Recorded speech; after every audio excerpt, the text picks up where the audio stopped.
Photo, Future of the Office. Le travail hybride et flexible by Unilever. Le podcast photo. Photo, le podcast. Épisode 2, une nouvelle façon de travailler. Bonjour Isabelle, qui êtes-vous ? Moi, je suis Isabelle Meyer du cabinet Greenworking et je suis consultante senior et ingénieure pédagogique. Greenworking, qu'est-ce que c'est ? Alors, Greenworking, c'est un cabinet de conseil et un organisme de formation qui a été fondé par des entrepreneurs il y a une quinzaine d'années. Et on intervient donc en France, à l'étranger, sur différents aspects qui sont liés à des sujets de transformation RH et transformation et évolution des modes de travail, comme par exemple tout ce qui a trait au travail hybride, au management hybride, mais aussi à la qualité de vie au travail, à la prévention, la détection des risques psychosociaux, tout ce qui peut avoir trait à l'accompagnement du changement, au sujet de diversité et d'inclusion en entreprise. Donc beaucoup de sujets passionnants et qui évoluent aussi en permanence. Ok. Comment avez-vous accompagné Unilever dans la réflexion et le déploiement du modèle photo ? Alors, l'accompagnement qui a été effectué par le cabinet Greenworking s'est fait déjà en lien étroit avec le squad photo. Donc, on a collaboré de manière assez poussée, on va dire, tout au long des différentes étapes du projet. Et du côté de Greenworking, l'accompagnement s'est fait en plusieurs phases. Donc, il y a eu, on va dire, 4 grands temps. Un premier volet autour de la conception et de la co-construction du modèle.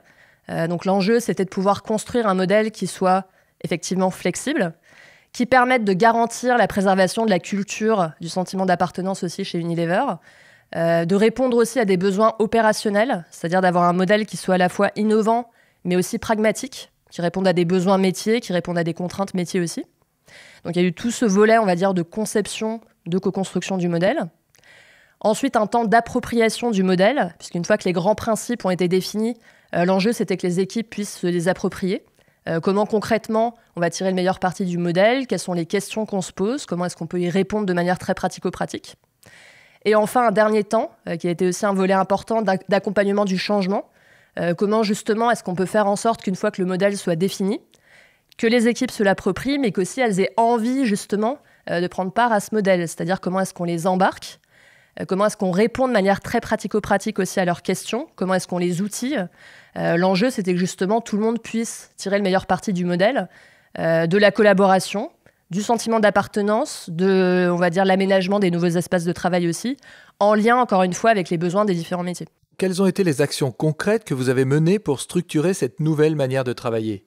Il y a eu beaucoup de temps, notamment d'échanges, des temps de co-construction, que ce soit en phase amont, c'est-à-dire lors de la conception. Donc on a eu pas mal d'ateliers de co-construction avec les différents métiers, avec les différentes parties prenantes, avec le CODIR, avec les managers stratégiques, donc des ateliers d'idéation pour inspirer, et des ateliers de convergence pour atterrir justement sur un modèle qui soit opérationnel et pragmatiquement viable. J'ai envie de dire que ça corresponde à la réalité des métiers. Et plus tard, il y a eu aussi beaucoup de temps de co-construction, dans notamment les phases d'accompagnement du changement, donc en termes de communication sur le modèle, en termes d'appropriation. Donc on a fait notamment un certain nombre d'ateliers avec les métiers, avec les leads d'équipe, donc des ateliers d'appropriation pour qu'ils puissent poser leurs questions, puisqu'il y avait forcément pas mal de questions aussi par rapport au modèle, clarifier les principaux enjeux, les outiller pour qu'ils puissent après co-animer avec nous des ateliers d'ancrage en équipe naturelle. Donc on a également facilité un certain nombre d'ateliers en présentiel dans les locaux de la Green Station, pour que les équipes puissent aussi de manière très concrète se projeter dans les différents espaces et aussi construire leurs propres règles de vie d'équipe. Parce qu'une fois que les principes ont été définis, la question c'était aussi au niveau des équipes, comment est-ce qu'on collabore ensemble ? Comment est-ce qu'on maintient le lien avec ce modèle très flexible, hybride ? Comment est-ce qu'on s'organise ? Comment est-ce qu'on intègre les nouveaux arrivants ? Donc tous ces temps d'échange et de co-construction ont vraiment facilité aussi l'appropriation du modèle. Et ça, je pense que c'était vraiment justement l'un des atouts majeurs. Je pense l'un des éléments de succès aussi du projet. Et en quoi ce projet est particulièrement innovant ? En quoi Unilever est pionnier par rapport à ce modèle photo ? Alors, de manière synthétique, par rapport justement aux projets qu'on peut voir dans d'autres organisations, dans d'autres entreprises, ce qui fait le côté pionnier d'Unilever, c'est en priorité le côté flexible du modèle.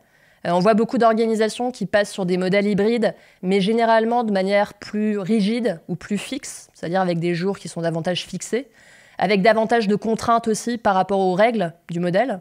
Donc là, il y a des grands principes directeurs, mais il y a quand même une flexibilité importante aussi qui est donnée aux équipes. Et le deuxième point, c'est l'ampleur de la démarche de co-construction. Là, on sent que le modèle a vraiment été pensé justement pour les équipes, de manière très concrète.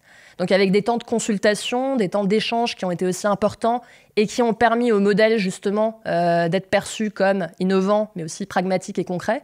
Et ça, dans d'autres organisations, on le voit moins, cet aspect co-construction, qu'on a aussi beaucoup poussé côté greenworking et côté squad photo, mais qui a été, je pense, un élément clé sur le côté pionnier aussi du modèle. Photo, Future of the Office. Le travail hybride et flexible by Unilever. Le podcast photo. Photo, le podcast.